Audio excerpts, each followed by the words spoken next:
Bonjour, c'est Sandra, bienvenue sur cette nouvelle petite vidéo. Aujourd'hui, je vais vous faire une présentation d'un jeu que j'attendais, mais pas si tôt en fait. C'est un mass market qui, chez moi, enfin sur Amazon, est annoncé pas avant le mois de mai, mi-mai même, et que j'ai croisé hier dans ma petite boutique Museo del Tarot à Madrid. Donc, j'ai sauté sur l'occasion, toujours le petit plaisir d'acheter en boutique plutôt que sur Amazon. Donc, je vous parle du Anima Tarot aux éditions Lo Scarabeo. Donc, encore une fois, c'est un jeu pour ceux qui aiment le style un peu manga, hein. Les dessins sont très manga comics. Donc, il est de Anna Ojinski. Alors, elle, je la connais juste parce qu'elle a aussi fait le Romantique le Normand. Voilà. Très printanier. Et Catherine Asterdis, qui est aux illustrations, elle, je ne connais pas du tout, en fait. Donc, c'est un coffret Lo Scarabeo, que je serais tentée de dire Lo Scarabeo de luxe, quoi. C'est pas les Tugbox qu'on a l'habitude. Le jeu est un peu plus cher, du coup, il est dans les 30 balles. Traduit en anglais, italien, espagnol et portugais. Et bon, c'est vraiment le beau coffret. C'est pour vous comparer avec un jeu Lo Scarabeo traditionnel en Tugbox. Où c'est que j'en ai un? Voilà. C'est pas du tout. Voilà, les cartes vont pas être de la même épaisseur. Le coffret est en carton dur. Voilà, c'est pas, on n'est pas trop dans la même catégorie, on va dire. Ils en ont fait d'autres comme ça. Qu'est-ce que j'ai? J'ai le Enchanted Garden que j'ai montré pendant ma vidéo sur le printemps, qui est comme ça. Voilà, c'est ce genre-là. Hop, dans l'autre sens. Et il me semble qu'il y a un Muchataro aussi, mais je l'ai en français, donc je veux pas dire de bêtises. Voilà, c'est ce genre-là. Une grosse boîte de tarot. Voilà, et la qualité des cartes, encore une fois, elle est plus épaisse, quoi. Voilà, donc on l'ouvre comme ceci. Hop, on va tout sortir. Voilà. Il a un guidebook, ben bon, il paraît épais, mais bon, vu qu'il y a 4 langues, c'est normal. Bon, les cartes glissent beaucoup. Voilà. Donc en anglais, en espagnol, bon, un petit tirage, description du jeu, comme quoi il s'appuie sur l'alchimie, la jungienne psychologie, aucune idée de ce que c'est, les mythes, le cycle nature et la voix de l'esprit intérieur. Voilà. Donc il n'y a pas de mots sur pourquoi il a des illustrations type animé. Je pensais que c'est pour ça qu'il s'appelait Animataro, mais pas du tout. Et puis voilà, donc après, il n'y a pas. C'est un livret Lo Scarabeo, donc il n'y a pas d'image, rien. C'est une description des cartes, et puis c'est tout, quoi. Voilà. Bon, on est sur comment du Rider Waite Smith, évidemment. Donc oui, alors voilà. Non, c'est pas la peine que je montre la boîte, hein, voilà. C'est animé sexy quand même, hein. Les femmes sont très peu vêtues. Bon, alors quand on est habitué au manga, bon, on connaît, quoi. Donc, il arrive. Voilà, c'est vraiment un jeu beaucoup plus épais que ce qu'on a l'habitude. Voilà. Avec de belles tranches dorées. Bon, ben la taille des cartes, c'est pareil. Elles sont traditionnelles. Ben, les Lo Scarabeo sont généralement plus fines, mais ceux-là, elles sont 12 par 7. Je dis pas de bêtises? Non. Elles sont plus longues. Voilà, c'est les Lo Scarabeo normal. Je mets tout en l'air. Voilà, elles sont plus hautes et plus larges. Ben, elles sont 12 par 7. Les Lo Scarabeo sont souvent un peu plus hautes, un peu plus fines. C'est quoi ça? Voilà. Alors, on va remettre les cartes comme elles étaient. Voilà, donc bon, il y a toujours les doubles cartes. Voilà. Le dos est comme ceci, réversible, très joli dos. J'aime beaucoup. Et voilà, alors elle glisse. Elles sont brillantes et elle glisse. Donc, on a le fou. Alors, on est vraiment, voilà, dans le type manga très fin, un peu bande dessinée chinoise, qui ont un trait très fin aussi. Le magicien. La grande prêtresse. L'impératrice, ouais, très peu vêtue. Bon, on retrouve tous les codes, enfin les symboles qu'on peut retrouver sur du Rider-Waite-Smith classique. Il y a un cadre. Bon, ça surcharge un peu l'image, mais souvent les jeux type manga, ils ont ce genre de cadre. L'empereur. Le hiérophante. Les amoureux, très sexy. Le chariot. La force. L'ermite, très beau avec cette espèce de cerbère, de bébé cerbère. La roue de fortune, bon, les poitrines sont assez opulentes, on va dire. La justice. Le pendu.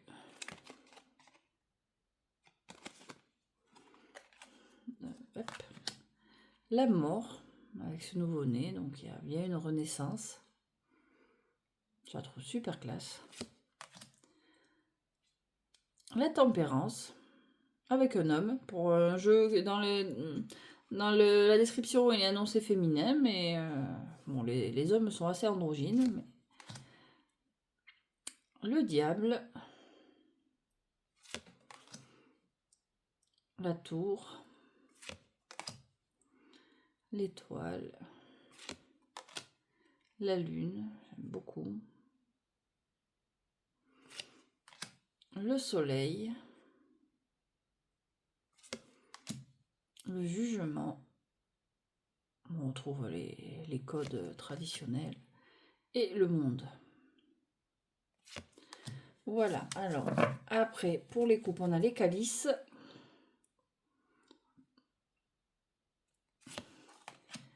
Le 2. Le 3. Le 4. Le 5. C'est vraiment un très beau jeu. Le 6. Bon, il faut aimer le style manga, évidemment. Le 7. Le 8. Le 9. Et le 10. Bon, moi, je commence à en avoir quelques-uns des jeux dans le genre manga. C'est vrai que... Moi, j'ai baigné là-dedans, hein. Le calice. Alors, le calice, oui, évidemment, le calice. Le page. Je ne saurais même pas dire si c'est un homme ou une femme, là. Le cavalier. La reine. Et le roi. On est vraiment dans un signe d'eau. Voilà. Le pentacle. Alors là, on était dans les tons de bleu-rose. Là, on est dans du vert-orange. Le 2. Le 3. Elle glisse, ça pour glisser. Je suis pas super fan quand ça glisse comme ça. On a l'impression qu'elle veut tout s'échapper. Le 4.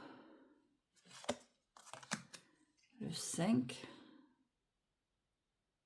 On est dans les tradis avec le vitrail derrière. J'ai un peu de mal à trouver mes mots. Le 6.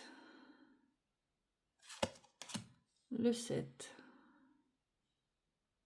Je suis en train de regarder s'ils ont toutes, parce que j'ai vu que plusieurs cartes avaient le signe astrologique, le symbole astrologique, mais j'arrive pas à voir si elles l'ont tous. Pentacle, 8. Le 9. Et le 10. Alors on a le page, le cavalier, la reine, qui a la poitrine à l'air, pourquoi pas. Je serais étonnée de dire pourquoi tout court d'ailleurs. Pourquoi? Pour l'abondance, symbole d'abondance, je sais pas. Il y a quand même pas mal de poitrine à l'air, on va pas se mentir. Et le roi. Alors, le bâton, là on est dans le rouge et l'orange, on est vraiment dans le signe de feu, avec le 2, le 3, le 4, le 5, le 6, le 7. Bon, les hommes sont aussi torse nu, donc on va dire que c'est pour l'égalité, tout le monde est torse nu dans ce jeu. 9, le 10.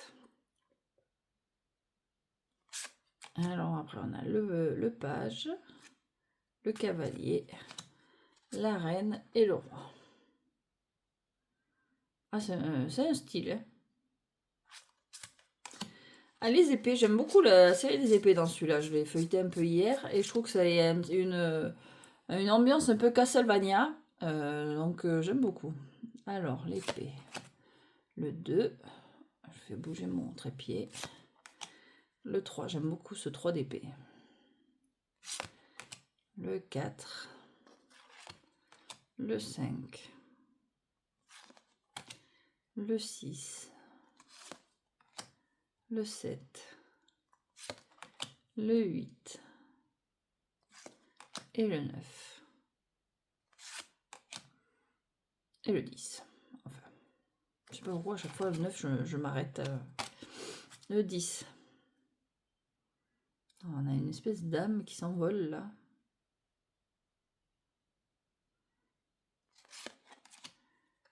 Et après on a le page, le cavalier, l'épée avec cette reine, enfin le cavalier, l'épée, oui, on est dans les épées. La reine avec cette tête décapitée, c'est assez glauque. Et le roi. Ils ont un côté vampire, c'est pour ça que ça m'a fait penser à Castlevania. Ils ont vraiment un côté vampire, ceux dans les épées. Alors après, je sais pas, il y a tout qui glisse, bon de toute façon elles vont finir mélangées. Je sais pas si on a l'impression qu'il y a des races différentes entre les cartes. Non, ils ont tous les oreilles pointues. Là, bon, on est dans l'eau, mais non, ils ont pas particulièrement. C'est pas particulièrement des sirènes ou je sais pas quoi. Pour les. Là, ils ont plutôt. Non, ils sont plutôt bruns. Peut-être viennent plutôt des pays chauds, mais bon, là, ils ont les cheveux orange. Il y a la couleur des cheveux qui est commune plutôt à une série, donc blanc pour les épées. Donc on pourrait dire qu'il y a plusieurs effectivement royaumes, ou plusieurs races, ou je sais pas quoi. Mais non, ça a l'air d'être tous plus ou moins des oreilles pointues, donc dans le côté elfique. Ah non, pas là. Non, ils n'ont pas les oreilles pointues chez les bâtons. Donc effectivement, là, on pourrait dire que chez les bâtons, c'est plutôt des humains. Là, on pourrait presque penser à des vampires.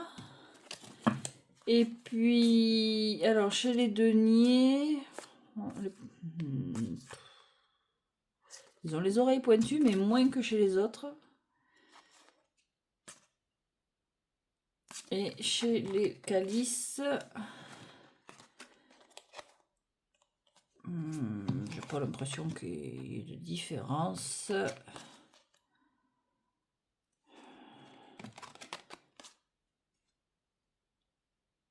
Non, il n'y a pas de...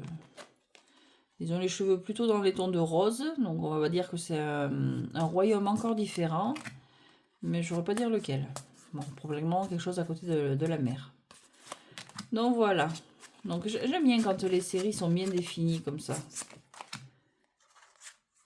C'est vraiment un très beau jeu. Bon, à part ce problème que ça glisse énormément.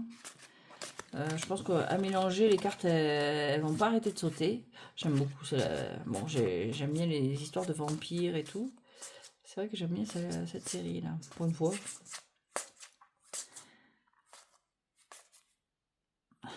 Donc voilà, donc c'est le Animataro.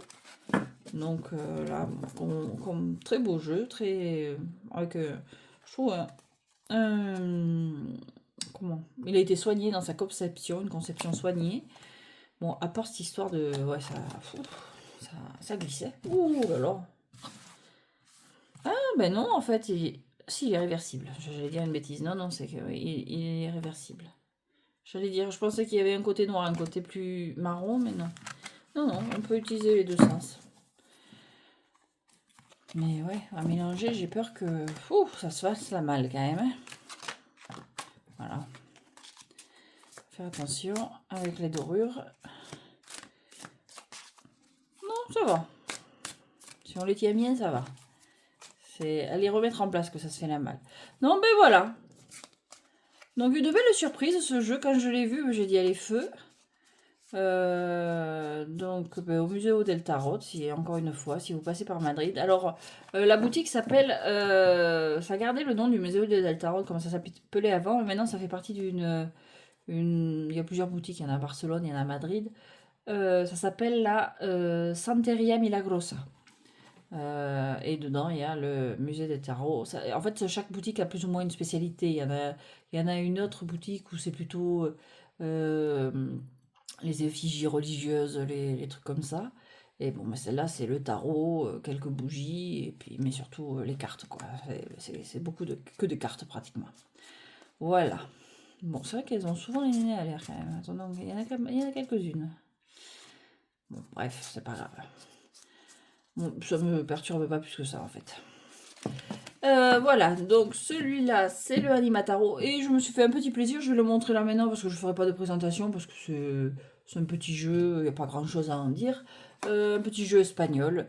En fait, c'est une série sur les signes astro, donc j'ai pris le mien, je suis Scorpion. 40 messages magiques. Donc il y a une description. Alors c'est un jeu espagnol fait en Espagne. Il n'y a pas d'anglais, il n'y a rien. Il n'y a pas de guidebook. Il y a juste comment utiliser ce jeu et puis il y a une description du signe en question. Tous les dos de cartes sont identiques. Donc les dessins sur les dos de cartes sont identiques. Et c'est les messages qui changent en fonction du signe en fait. Donc j'aimais beaucoup le dessin puis l'idée. Donc, je me le suis pris. Bon, c'est un petit jeu vraiment pas cher. Hein, il fait une dizaine d'euros. Donc, je me suis dit, allez, je me fais plaisir. Petit jeu espagnol. Voilà. Donc, bon, j'aime beaucoup les dessins. Donc, voilà. Et puis, les cartes sont divisées en catégories. Donc, on a, c'est marqué là. L'amour en jaune, le travail en vert, le bien-être en violet et la famille en bleu turquoise. Voilà. Et donc, alors j'ai vérifié pour être sûr. Effectivement, oui, tous les jeux ont les mêmes dessins sur le dos, mais c'est les messages qui changent en fonction du signe. Voilà. Donc pour se tirer une petite carte de temps en temps, voire 4 pour se faire un bilan. Voilà. Bon, c'est des petits jeux comme ça qui font plaisir. Ça fait plaisir de se faire plaisir sans se ruiner. Donc je me le suis pris. En plus, c'était au niveau des caisses. C'est presque comme quand on passe aux caisses et qu'on s'achète un bonbon. Quoi. C'est le petit plaisir avant de partir. Donc voilà. Donc le Animataro, je sais pas. Du coup, comme j'ai revérifié, chez moi il est annoncé qu'au mois de mai. Je sais pas pourquoi eux ils l'avaient. Tant mieux pour moi. Ça fait toujours plaisir. Et puis, donc aux éditions L'Oscar Araveo, en mass market. Pour ceux qui aiment le style. Je sais que c'est pas au goût de tout le monde, le manga. On a tendance à trouver qu'ils se ressemblent tous beaucoup. Mais je trouve que chacun, finalement, a sa patte. Lui, il se rapprocherait plutôt, si je devais le comparer à un que j'ai déjà, il se rapprocherait plutôt, je trouve, du Mystique Mangataro. Est-ce que j'arrive à le sortir parce qu'il est tout dessous, évidemment. Voilà. Parce que j'ai failli tout faire tomber. Voilà. Il se rapprocherait de celui-là en dessin, je trouve. Ça ressemblerait plutôt à celui-là, si je devais le comparer à un que j'ai déjà. Voilà. De Ran avec les textes de Barbara Amour. C'est un des premiers que j'ai eu, celui-là. Depuis que je m'y suis remise il y a 3-4 ans. Et je trouve, voilà, si je devais le comparer à un que j'ai déjà, c'est celui-là. Bon, peut-être que c'est pas la peine d'avoir les deux. Mais bon. De temps en temps, celui-là, il date un peu. Bon. Pour changer un peu. Voilà. Donc, je vous remercie d'avoir suivi cette petite vidéo. Je vous souhaite une très bonne journée, bon après-midi, bonne nuit peut-être. Et je vous dis à très bientôt.